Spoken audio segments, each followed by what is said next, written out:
chamber was massive, built to hold representatives from 100 different worlds. Day One stood in the center, his hands bound by glowing blue restraints that hummed with energy. Above him, 12 judges sat on floating platforms, each one representing a different species in the Galactic Tribunal. Their eyes, some with 2, some with 6, all focused on him. He looked small down there. Just one human alone against the entire galaxy. The lead judge, a tall creature with silver skin and 3 arms, read the charges. His voice echoed through the chamber. Day One of Earth, you stand accused of destroying the diplomatic vessel Brightness of Dawn. 3 ambassadors died in that explosion. The evidence against you is clear. Day One said nothing. His face remained calm, but inside his mind was working. He knew what was coming. He had known for weeks. To his left stood Prella, his court-appointed defender. She had 4 arms and soft purple fur covering her body. Her large eyes were wet with tears. She had tried everything to prove his innocence, but the evidence was too perfect, too clean. That was the problem. It was all too perfect. The ship logs show your vessel fired weapons, the judge continued. Witnesses place you at the scene. Trajectory data confirms your ship's position at the exact moment of the explosion. I was framed, Day One said quietly. His voice barely carried across the chamber. The judge tilted his head. You have said this many times, yet you provide no proof. Do you have anything new to add to your defense? Day One looked up at the judges. He knew at least 3 of them were corrupt. He knew who had really destroyed that ship and why, but he had no way to prove it, not yet. The conspiracy went too high, reached too far. If he spoke the truth now, they would simply kill him in his cell and call it suicide. So he said nothing. Prella stepped forward, her voice shaking. Honored judges, I beg you to consider the inconsistencies in this case. The evidence is circumstantial. No one actually saw my client fire those weapons. The ship's computer could have been hacked. There are questions that remain unanswered. From the viewing gallery, a harsh voice cut through the air. Enough of this delay. Everyone turned to look. High Arbiter Thelian stood from his seat, his long body covered in dark scales. He was Velkari, the same species as the dead ambassadors. His yellow eyes burned with anger. This human destroyed our ship, Thelian hissed. He murdered our people. Justice demands punishment. The harshest punishment available under our laws. The lead judge raised one hand. High Arbiter Thelian, please. We must follow proper procedure. Procedure? Thelian's voice grew louder. 3 months of procedure. 3 months of delays and questions and investigations. The evidence is clear. I demand justice. I demand he be sent to Karvos 9. A shocked silence fell over the chamber. Even the other judges looked uncomfortable. Prella's forearms began to shake. Karvos 9? She whispered. No, you cannot. That is a death sentence. Thelian smiled, showing rows of sharp teeth. It is exile, not death. If he is innocent as he claims, surely he can survive. Unless, of course, guilt weighs too heavily on his conscience. The lead judge looked troubled. Karvos 9 is classified as a Hellworld. No species has survived there longer than 48 hours. The gravity alone would crush most beings. The atmosphere is toxic.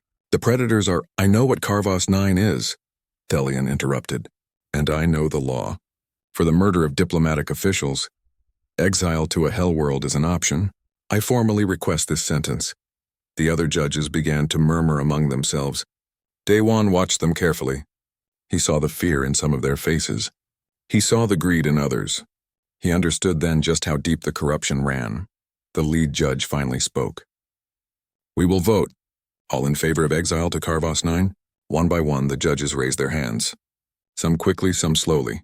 But in the end, all 12 voted yes. No, Prella cried out. She grabbed Day One's arm with 2 of her hands. This is murder. You are sentencing him to die. Day One gently pulled away from her grip. It's okay, he said softly. It's not okay. Tears ran down her furry face. I failed you. I'm sorry. I'm so sorry. You did everything you could. Day One looked at her with steady eyes. Sometimes the system is broken. Sometimes the truth doesn't matter.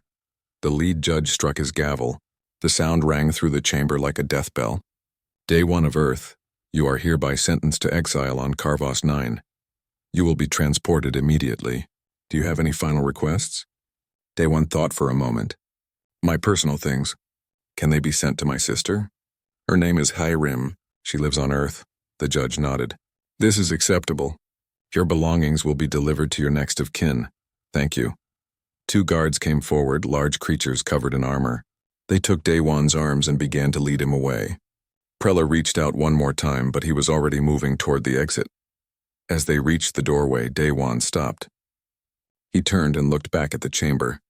His eyes found Thelion in the gallery. The Velkari was smiling, clearly pleased with himself. Daewon's face remained blank, but something flickered in his eyes, something that made Thelion's smile falter just a little. It wasn't fear. It wasn't despair. It was calculation. Then Daewon was gone, led away down the long corridor to the transport bay. Prella collapsed in her seat, sobbing. The other spectators began to file out, already discussing the case. To them, it was just another trial, another criminal punished. They would forget about it by tomorrow. Only Thelion remained in the gallery for a long time. He stared at the empty spot where Daewon had stood. That look in the human's eyes bothered him. He pulled out a communication device and sent a coded message. The human is sentenced. He leaves within the hour. Make sure the monitoring systems on Karvos 9 are working properly. I want to watch him die. The response came quickly. Understood. 1 human will not last long on that world. Consider the problem solved. Thelion put away his device and finally smiled again. Humans were weak creatures new to the galactic community. They had no idea what real power looked like. This one had stumbled into something he shouldn't have seen, and now he would pay the price. In the transport bay, Daewon sat in his cell, waiting for the ship that would take him to his death. His hands were still bound, but his mind was free. He thought about Hayrim, hoped she would understand the message he had hidden in his belongings. He thought about the data chip he had managed to keep hidden during all the searches, pressed into a false cavity in his back tooth, and he thought about survival. Most species would die on Karvos 9. That was true. But Daewon wasn't most species. He was human, and humans had survived worse than Hellworlds. They had crawled out of their own planet's deadly environments. They had endured ice ages and deserts and oceans and mountains. Daewon had been a soldier before he became a pilot. He had trained in the worst places Earth had to offer. He knew how to survive. More importantly, he knew how to wait, how to plan, how to strike when the enemy thought they had won. The transport ship arrived. The guards loaded him into a small cell inside. The engines rumbled to life. As the ship left the station and jumped into faster-than-light travel, Daewon closed his eyes. He had 6 days before they reached Karvos 9. 6 days to prepare himself mentally. 6 days before the real test began. They thought they were sending him to die. They thought this was the end of his story. They were wrong. The prison transport was cold and dark. Daewon sat in his small cell, feeling the ship vibrate as it traveled through space. The journey to Karvos 9 took 6 days, and for the first 3, he saw no one except the automated food delivery system that pushed bland nutrient paste through a slot in his door. On the 4th day, the cell door opened. A large alien stepped inside. He had rough gray skin and tusks coming out of his lower jaw. His uniform marked him as a transport guard. Meal inspection, the guard said, though his tone suggested this was just an excuse to talk. He sat down on the bench across from Daewon. Name's Volrin. Been doing this job for 20 years. Daewon looked at him. That's a long time. Long enough to see hundreds of prisoners sent to Hellworlds. Volrin pulled out a small container and took a drink. Want to know how many survived? None. Smart human. Volrin studied him. So why aren't you scared? Most prisoners are crying by now, begging, screaming. You just sit there like you're waiting for a bus. Daewon shrugged. Everyone dies. Some just take longer than others. Volrin laughed, a harsh sound. Well, you won't take long on Karvos 9, that place is special. The gravity is twice what most species can handle. The air has sulfur compounds that burn your lungs. The rain is acidic enough to melt flesh. And the creatures... He shook his head. The creatures hunt in packs. They're smart too, strategic. You've been there? Once dropped off a prisoner 10 years ago. Stayed in orbit long enough to watch him get torn apart by a pack of 6-legged things with teeth like swords. Took less than an hour. Volrin took another drink. What did you do to deserve this? They say I killed 3 ambassadors, did you? No. Volrin nodded slowly. Doesn't matter now, does it? The tribunal decided. The sentence is passed. In 2 days you'll be on that planet and I'll be flying away. Will you watch? Daewon asked. Watch what? Me die? Volrin was quiet for a moment. No, I've seen enough death. I just do my job and leave. He stood up. For what it's worth, human, I hope it's quick for you. After Volrin left, Daewon returned to his preparations. He spent hours each day exercising in the small space of his cell, getting his body ready for high gravity. He meditated, calming his mind. He reviewed everything he knew about hostile environment survival. When the ship finally dropped out of faster-than-light travel, an automated voice announced their arrival at Carvos 9. Daewon was taken from his cell and led to the drop bay. Through the windows, he could see the planet below. It looked angry. The atmosphere was thick with yellow and brown clouds that swirled in massive storms. Occasionally, he could see flashes of lightning that lit up the darkness. The land masses were dark green and black, covered in dense vegetation that looked more like wounds than forests. Volrin was there in the drop bay. He handed Daewon a small pack. Standard survival kit. Water purification tablets, plasma knife, emergency beacon, basic medical supplies. Not that any of it will help. Daewon took the pack. The beacon works? No. The planet's electromagnetic interference is too strong. But regulations say we have to give you one anyway. Volrin gestured to the drop pod. Get in. The pod was small, just big enough for one person. Daewon climbed inside and strapped himself in. The harness was tight, designed to keep him from being thrown around during the descent. Volrin stood at the door. Any last words? Daewon looked at him. Thank you for talking to me. It helped. Something flickered in Volrin's eyes. Maybe regret, maybe respect. Good luck, human. You'll need it. The door sealed shut. Daewon heard the clamps release, and then he was falling. The pod dropped away from the ship and entered the atmosphere. The descent was violent. The pod shook and rattled as it hit the thick atmosphere. Daewon's teeth chattered together. His body pressed hard against the straps as the gravity increased. It felt like someone was sitting on his chest, making it hard to breathe. The pod's heat shields glowed red as friction built up. Through the small window, Daewon could see fire surrounding the pod. Then they were through the upper atmosphere, and he could see the planet's surface rushing up toward him. Dark green jungle stretched in every direction. The pod's emergency thrusters fired, slowing their descent, but not enough. They were coming in too fast. The pod hit the jungle canopy with a crushing impact. Branches broke and snapped. The pod tumbled, spinning wildly. Daewon's head cracked against the side, and his vision went dark for a moment. When he could see again, the pod was stuck at an angle in the trees.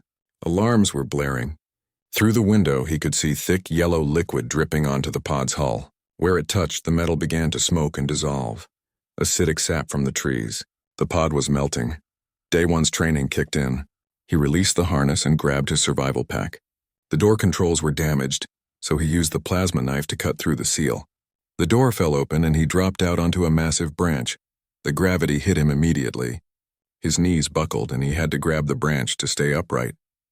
Everything felt twice as heavy. His pack, his body, even his arms felt like lead weights.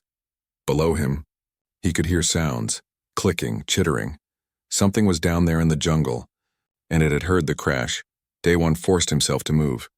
He climbed down the tree, using the branches for support. His muscles screamed with effort. Every movement took twice the energy it should. Sweat poured down his face. He was halfway down when he heard the shriek. It was high-pitched and terrible, like metal scraping on metal. He looked and saw movement in the shadows below. Multiple shapes moving fast. The creatures burst out of the undergrowth. They were about the size of large dogs, but with 6 legs and scales instead of fur. Their heads were mostly mouth filled with sharp teeth, and there were at least 5 of them.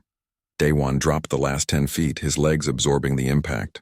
Pain shot through his ankles, but he kept moving. The creatures spread out, surrounding him. They were hunting as a pack, using tactics. He pulled out the plasma knife and activated it.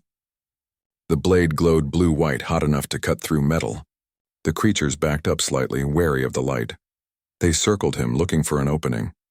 One darted in from the left. Daewon spun and slashed. The blade cut through the creature's neck and it fell dead. The others shrieked but didn't retreat. They were angry now. 2 came at him from different sides. Daewon couldn't fight them both. The gravity was too strong, making him slow. One creature's claws raked across his leg, tearing through his clothes and drawing blood.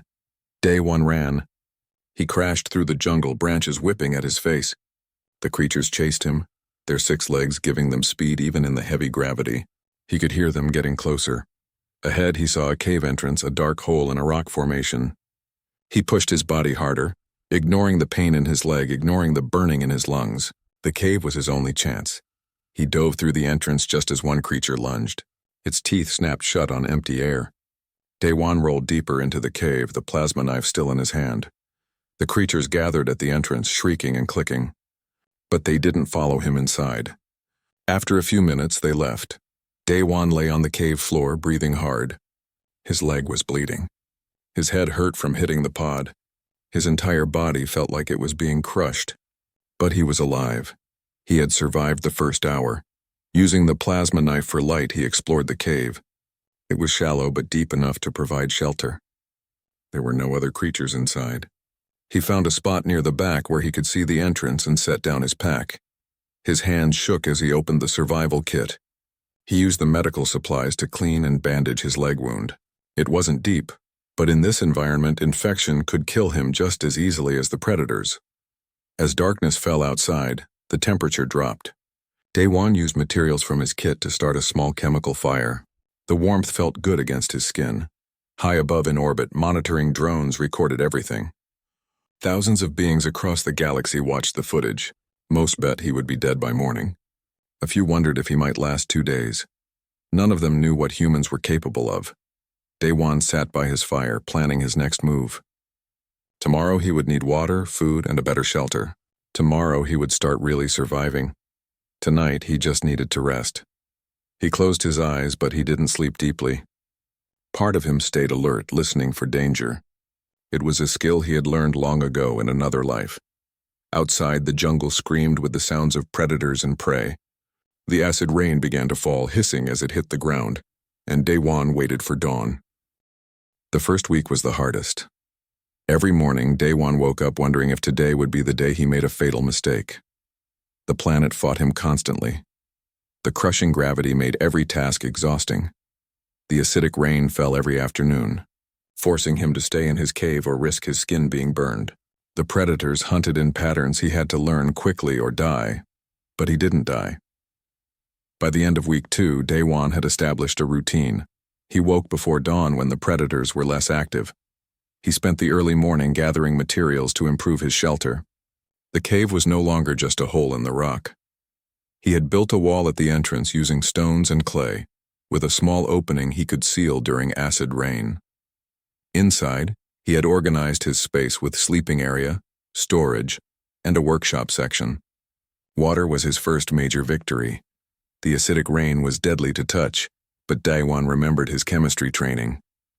Using materials from his survival kit and rocks from the cave, he built a filtration system. The acid rain flowed through layers of crushed limestone and charcoal, neutralizing it into something almost drinkable. He boiled it after that just to be safe. Food came next.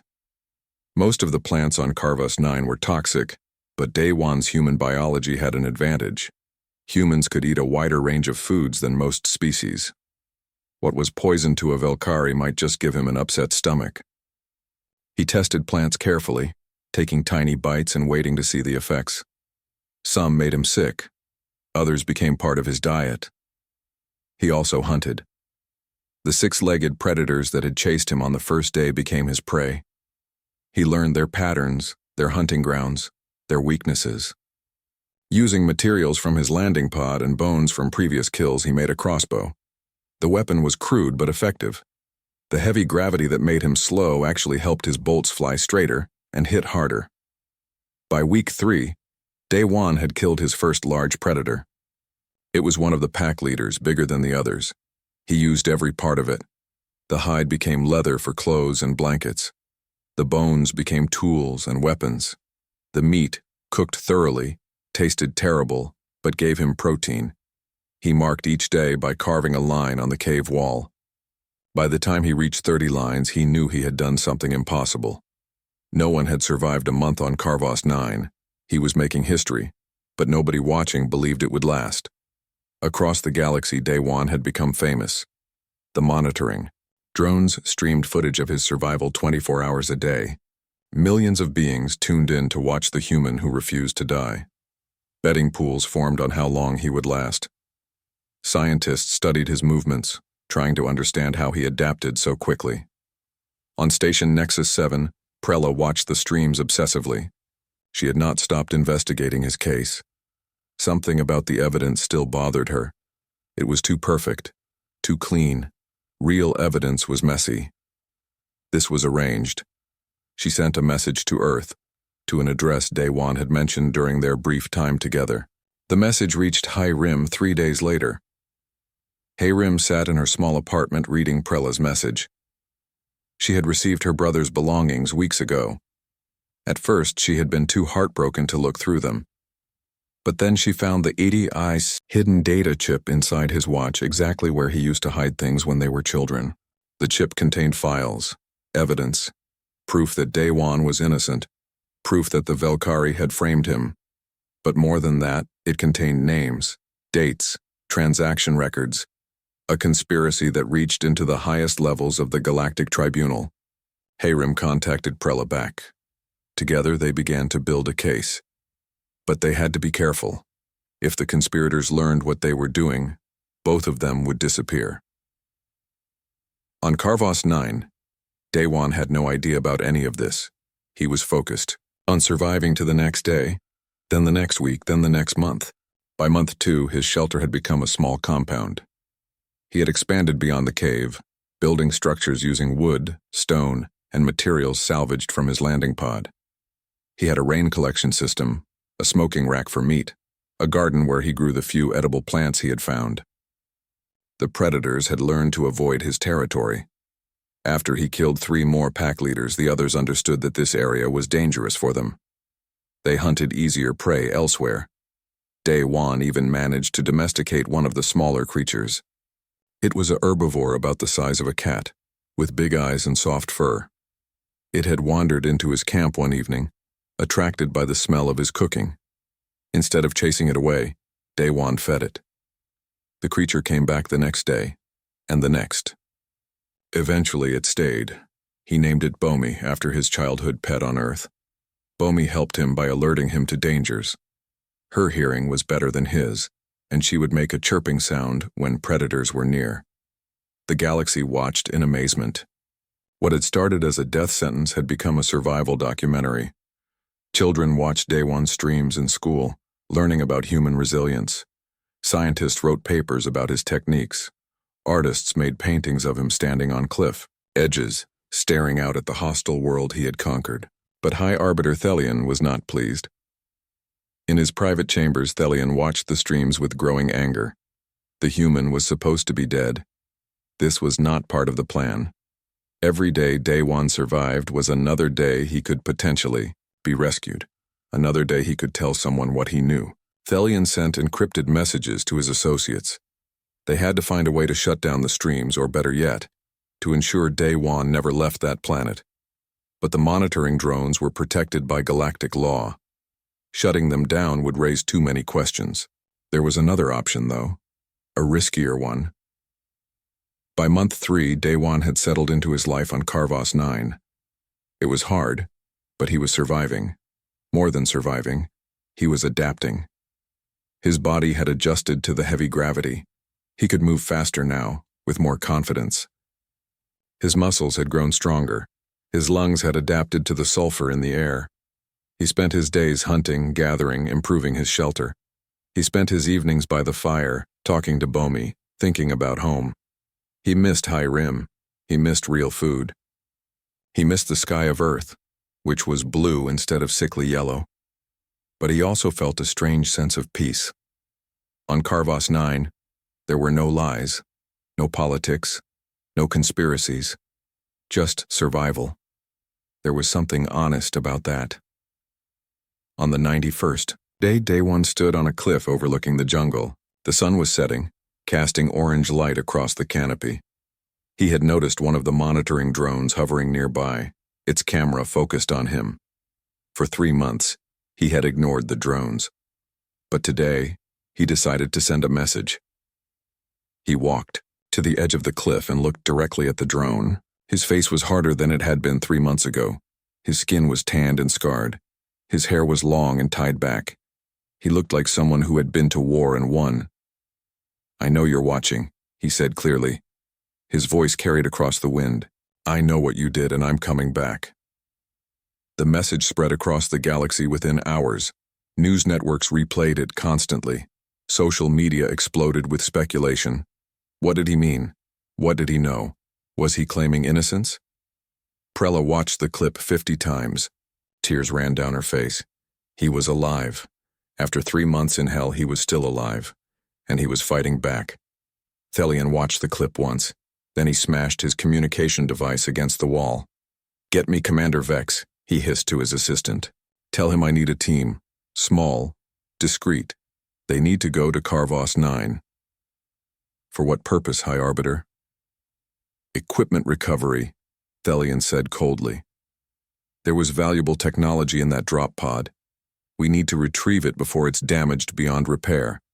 His assistant nodded, not questioning the obvious lie. When should they depart? Immediately. On Earth, Hayrim saw her brother's message.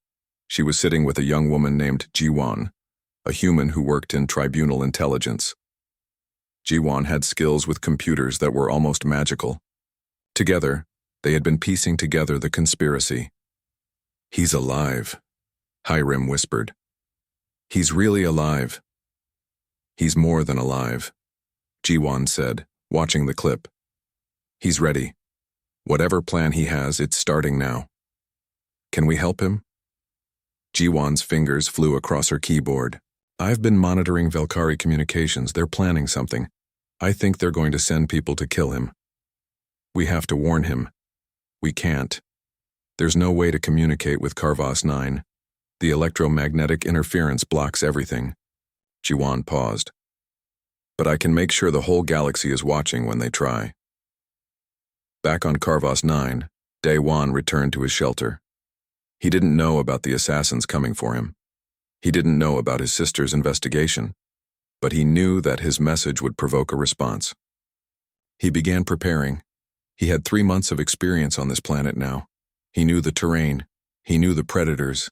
He knew where to hide and how to survive. If they sent people to kill him, he would be ready. Bomi chirped and rubbed against his leg. He scratched behind her ears. It's okay, he told her. We've made it this far. We can handle whatever comes next. Outside, the acid rain began to fall, hissing against the rocks. Inside his shelter, Daewon sharpened his weapons and made his plans.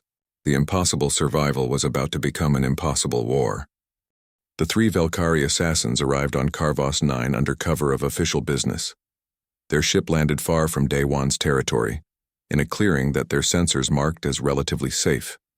They were professionals, trained by the Velkari military. Each carried advanced weapons and armor designed to handle hostile environments. Their leader, Commander Vex, studied the surveillance data from the monitoring drones. The human has established a base here, he said, pointing to a map. He's alone except for one small animal. This should be simple. Don't underestimate him, one of the others said. Her name was Sura, and she was the team's tracker. He survived 3 months on this planet. That means he's dangerous. He's one primitive human, the 3rd assassin, Kren, said dismissively. We have military training and superior technology. This will be over quickly. They moved through the jungle toward Daewon's camp. But what they didn't know was that Daewon had set up an early warning system. Small markers and trip lines surrounded his territory. He had learned this from the predators. Control your hunting ground and you control the fight. When the Velkari crossed the first marker, Daewon knew. He was in his shelter, sharpening a spear, when Bomi suddenly chirped in alarm. He moved to the entrance and looked out. His eyes, trained by months of survival, spotted movement in the distance. 3 figures. Moving with purpose. Coming toward him. Daewon's heart rate increased, but his mind stayed calm. He had prepared for this possibility. He grabbed his weapons and activated a beacon he had built. Not the useless emergency beacon from his survival kit, but something else. This one sent a signal that would spike the monitoring drone's attention, making them focus all cameras on this area. If he was going to die, the whole galaxy would watch. And if these were assassins, their presence here would raise questions. The Velkari reached the edge of his camp as the sun was setting. Commander Vex called out, "Human, we mean you no harm. We're here on official business to recover equipment from your drop pod. Daewon stayed hidden, watching. The lie was obvious. The drop pod was 3 months old and mostly dissolved by acid rain and jungle growth. There was nothing left to recover. When he didn't respond, Vex signaled his team to spread out. They moved with military precision, weapons raised. Daewon made his decision. He couldn't let them surround him. He stepped out of his shelter, his crossbow loaded, his plasma knife on his belt. The drop pod is over there, he said, pointing east. But we both know that's not why you're here. Vex turned to face him. For a moment, the Valkyrie looked surprised. The human was different from his file photos. Harder, more confident. His eyes held no fear. You've survived well, Vex said. Impressive for your species, but your survival ends today. On whose orders? Daewon asked. He was stalling, moving slowly toward better cover. Thelian's. Vex hesitated. That moment of hesitation told Daewon everything he needed to know. I thought so, Daewon said. He's afraid of what I know. Afraid I might survive long enough to be rescued. You know too much, Vex admitted, raising his weapon. Nothing personal, human. Daewon dove behind a rock structure as energy bolts flashed through the air where he had been standing. The fight had begun. What the Valkyrie didn't understand was that this was Daewon's territory. He had lived here for 3 months. He knew every rock, every tree, every path. The jungle that had tried to kill him was now his weapon. He moved through the undergrowth quickly, using routes he had practiced. The heavy gravity that slowed the Valkyrie barely affected him anymore. His body had adapted. He fired his crossbow from cover, the bolt striking Kren in the shoulder. The assassin went down with a cry. He's faster than he should be, Sura shouted. She fired at Daewon's position, but he was already gone. Commander Vex realized they had made a mistake. This wasn't a simple execution. This was a fight against someone who had become part of this world. Daewon led them deeper into his territory, toward areas he had prepared. Tripwires connected to crude alarms, pits covered with branches, areas where the acid rain had pooled in dangerous concentrations. Sura, tracking him, triggered one of his alarms. The sound startled her, and in that moment of distraction, Daewon struck. He dropped from a tree branch above her, his plasma knife activated. The fight was brief and brutal. Sura was trained, but Daewon had been fighting for survival every day for 3 months. His instincts were sharper. When Sura fell, Daewon took her weapon. Now he had their technology. Commander Vex and Kren, wounded but still fighting, pulled back. They had never expected this. The human was supposed to be easy prey. We need to abort, Kren said, blood leaking from his shoulder wound. This isn't working. We can't leave him alive, Vex insisted. But he was worried now. The sun was setting. This planet became even more dangerous at night. Daewon didn't give them time to retreat. He knew if they escaped, they would just come. Back better prepared, or Thelian would send more assassins. This had to end now. He used the Valkyrie weapon to fire at their position, driving them toward a section of jungle where he knew a pack of predators had their territory. The 6-legged creatures had learned to avoid his camp, but they didn't know these new intruders. The predators attacked. In the chaos, Kren died, pulled down by multiple creatures. Commander Vex fought his way clear, but he was injured and exhausted. Daewon found him near a cliff edge, the Valkyrie's weapon empty, his armor torn. Please, Vex said, raising his hands. I was just following orders. Whose orders? Daewon asked, his weapon trained on the assassin. Thelian. He said you had information that could destroy the Valkyrie government. He said you had to die before you could be rescued. Record this, Daewon said, looking at a monitoring drone that hovered nearby. Tell them everything. And Vex did. He confessed to the assassination attempt, named Thelian as the one who ordered it, explained the conspiracy to frame Daewon. All of it recorded, all of it broadcast to the galaxy. When he finished, Daewon lowered his weapon. Leave. Tell Thelian I'm still alive. Tell him I'm coming back. Vex stumbled to his ship and escaped the planet. Daewon watched him go, then returned to his camp. The galaxy had watched the entire fight. The footage of the assassination attempt spread like wildfire, Within hours, protests erupted on a dozen worlds. How could the Tribunal allow assassins to be sent to kill a prisoner? What conspiracy was worth murdering for? On Station Nexus 7, Prella saw the footage and immediately called an emergency session of the Tribunal. "This is proof," she shouted at the assembled judges. "Day One was framed, and now they tried to murder him." The judges had no choice. An investigation was ordered. Thelion was placed under house arrest pending questioning. On Earth, Hay-Rim and Jaiwan watched the footage together. "He did it," Hay-Rim whispered. "He forced their hand." "Now we make our move," Jiwan said. She had been waiting for this moment. Her fingers flew across her keyboard, and suddenly, encrypted files began flooding the galactic networks. Evidence of the conspiracy. Transaction records. Communications between Thelion and his associates. Everything that Day One had hidden on his data chip, everything that Hay-Rim and Jiwan had gathered over the past months. The conspiracy was exposed, not just about Day One's case, but about weapons trafficking, bribes, murder. The Velkari government officials involved, the tribunal judges who had been corrupted. All of it laid bare for the galaxy to see. By morning, 17 officials had been arrested.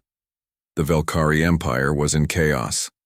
The Galactic Tribunal faced its biggest crisis in centuries.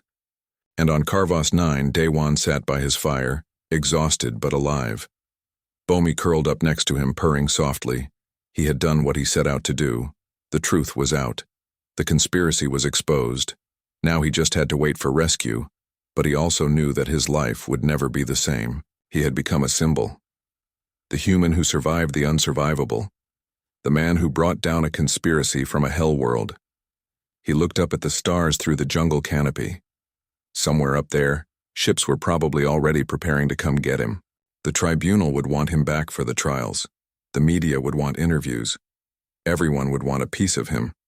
But for tonight, he was just a man sitting by a fire, glad to be alive. "We made it, Bomi," he said softly. "We actually made it." The small creature chirped in response, and Day One allowed himself a small smile. Above the planet, the monitoring drones continued to record, but their purpose had changed. They were no longer watching a prisoner die. They were documenting a survivor's victory. In the coming days, the tribunal would vote to send a rescue ship. Prella would personally volunteer to be on it. The galaxy would watch Day One's rescue with the same attention they had watched his survival. But there were still questions to answer. Still trials to attend. Still justice to be served. The story wasn't over yet. For Day One, it was just beginning. He stood up and looked out at the jungle that had tried to kill him. Tomorrow he would continue his routine. Hunting, gathering, surviving. But now he knew rescue was coming. Now he knew the truth was out. He had survived 3 months of hell. He could survive a little longer. The impossible survival was complete. Now came the impossible return. The rescue ship arrived on Karvos 9 3 weeks after the assassination attempt. It was not the small prison transport that had dropped Day One off, but a full tribunal vessel with medical facilities and security. Prella was aboard, along with a team of doctors and officials. When the ship entered orbit, Day One activated his repaired emergency beacon. He had spent the weeks working on it, using salvaged parts from the Velkari weapons and his own engineering knowledge. It worked perfectly. The rescue team landed near his camp. Prella was the first to step out, her forearms spread wide in relief. When she saw Day One walking toward them, healthy and strong, she began to cry. "You're alive," she said, her voice breaking. "You're really alive," Day One smiled. It was the first genuine smile he had worn in months. "I told you I was innocent." I know. And now everyone knows." She wanted to hug him, but wasn't sure if humans did that. Day One made the decision for her, pulling her into an embrace. She held him tightly with all 4 arms. The medical team rushed forward to examine him, expecting to find someone barely clinging to life. Instead, they found a man who had adapted remarkably well. His muscle mass had increased from the heavy gravity. His lung capacity had expanded. He had scars, certainly, but no serious injuries. "This is incredible," one of the doctors said. "Your species' adaptability is far beyond what we predicted." Humans are good at surviving, Daewon said simply. Before boarding the ship, Daewon went back to his shelter one last time. He gathered a few items, his hand-carved tools, his journal where he had documented everything, and Bomi. The small creature had become his companion, and he couldn't leave her behind. The rescue team initially protested bringing an alien creature aboard, but Prella overruled them. If he wants to bring her, she comes. This is not a debate. The journey back to Station Nexus 7 took 6 days. During that time, Daewon was briefed on everything that had happened. The arrests, the investigation, the evidence that Hayrim and Jiwon had released, the chaos in the Velkari government, the tribunal reforms being discussed. You're a hero, Prella told him. The whole galaxy knows your story now. Children play games pretending to survive on Karvos 9. Artists make paintings of you. You've become a symbol. I just wanted to clear my name, Daewon said. You did more than that. You exposed corruption at the highest levels. You proved that humans deserve respect in the galactic community. You changed everything. When the ship docked at Station Nexus 7, there was a crowd waiting. Thousands of beings from hundreds of species, all wanting to see the human who survived the unsurvivable. Security had to hold them back as Daewon disembarked. The first person he saw in the crowd was Hayrim. His sister had traveled from Earth to be there. They ran to each other, embracing tightly. Neither spoke for a long moment. Words weren't necessary. I knew you'd make it, Hayrim finally said. You're too stubborn to die. I learned from the best, Daewon replied, referencing their difficult childhood on Earth.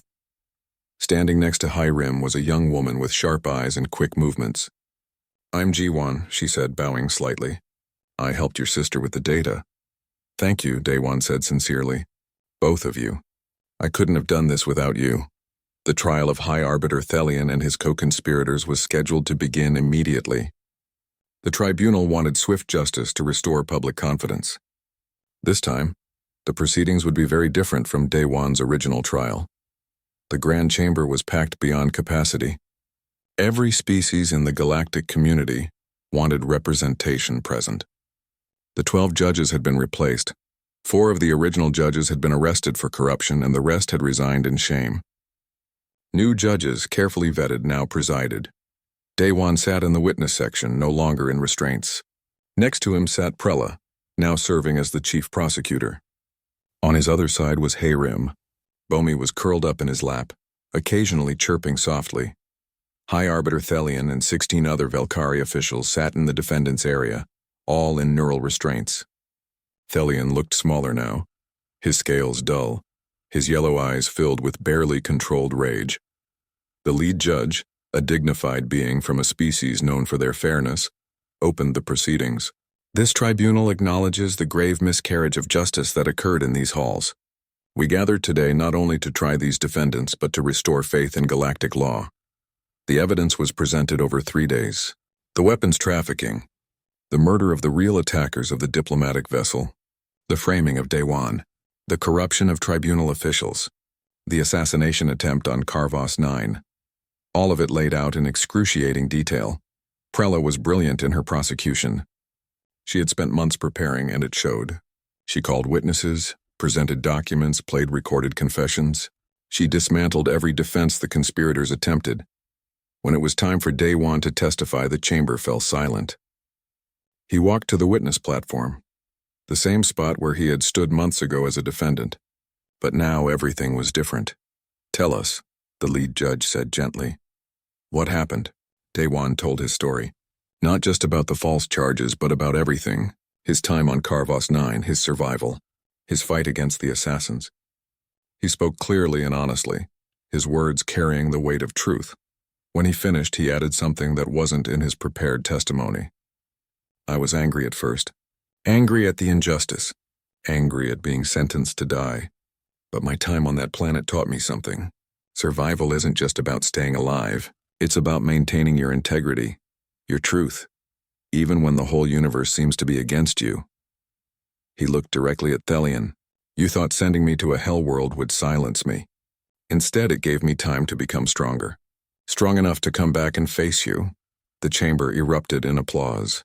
The judges had to call for order repeatedly. During his testimony, Thelion's lawyer asked him, Why didn't you activate your emergency beacon sooner? Once you had repaired it, you could have called for rescue at any time. Daewon's answer was simple but profound. Because survival isn't enough. I needed the truth to survive with me. If I had called for rescue too early, they would have killed me before extraction. I had to wait until the galaxy was watching too closely for them to touch me. I had to wait until the truth was ready to come out. So you risked your life. I was already risking my life every day on that planet. At least this way, my death would have meant something. The lawyer had no response to that. The verdict came quickly. The judges found all 17 defendants guilty of conspiracy, murder, corruption, and attempted murder.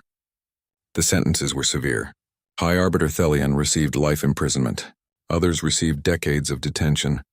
The Velkari Empire was ordered to pay massive reparations to Earth and to Daewon personally. But more importantly, the Tribunal passed new laws. The Daewon Protocols, they were called. Hellworld exile was banned except in the most extreme cases, and only with independent verification of evidence. Prisoners would have better access to appeals. Corruption investigations would be handled by neutral parties. The entire justice system was reformed. After the sentencing, there was a ceremony. The tribunal formally apologized to Daewon and to humanity. They offered him compensation, honors, whatever he wanted. Daewon stood before them and made a simple request. I want a job. The judges looked confused. What kind of job? I want to be humanity's representative to the tribunal. Not as a diplomat. As a reminder of what happens when justice fails. A reminder that even when you're sent to hell, you can come back. The chamber was silent for a moment, then erupted in approval. The judges quickly agreed. Daewon would become Earth's special envoy to the Galactic Tribunal, with the specific role of advocating for justice and reform. The ceremony ended with Daewon standing in the center of the grand chamber. Beings from 100 worlds approached to shake his hand, touch his arm, or offer their species' form of respect. He was no longer a prisoner or a defendant. He was a symbol of hope. That evening, Daewon, Hayrim, and Jiwon had dinner together in a quiet restaurant on the station. Bomi sat on the chair next to Daewon, happily eating vegetables the kitchen had prepared for her. What will you do now? Hayrim asked her brother. I'm going to work. Make sure what happened to me doesn't happen to anyone else. That's a big job. I survived Karvos 9. I think I can handle some bureaucracy. He smiled. What about you? Hayrim glanced at Jiwon. We're staying here for a while. Someone needs to keep an eye on you. Make sure you don't end up on another Hellworld, Jiwon laughed. Plus, I got a job offer from the Tribunal's intelligence division. Apparently exposing massive conspiracies looks good on a resume. They talked late into the night, making plans, sharing stories, simply enjoying being together. For the first time in months, Daewon felt at peace. Later, alone in his new quarters, Daewon stood by the window looking out at the stars. Station Nexus 7 orbited a beautiful blue planet that reminded him of Earth. Somewhere out there in the darkness was Karvos 9, the Hellworld that tried to kill him. The planet that made him stronger. He didn't hate it. In a strange way, he was grateful. It had tested him and he had passed. It had tried to break him and he had refused to break. Bomi chirped from her bed in the corner.